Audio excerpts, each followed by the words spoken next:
Number 1, পরিষ্কার লক্ষ্য ও নির্ধারণ করুন। আপনি কি হতে চান বা কি অর্জন করতে চান সেটা স্পষ্টভাবে ঠিক করুন।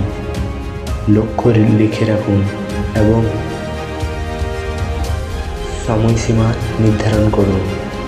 লক্ষ্য পরিষ্কার না হলে পরিশ্রমও দিক হারায়।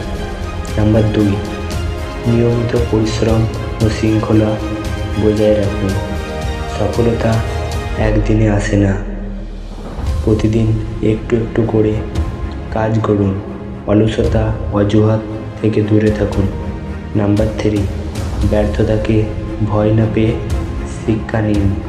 ব্যর্থ মানে শেষ নয়, বরং শেখার আরেকটা সুযোগ। ভুল থেকে শিক্ষা নিয়ে আবার চেষ্টা করুন।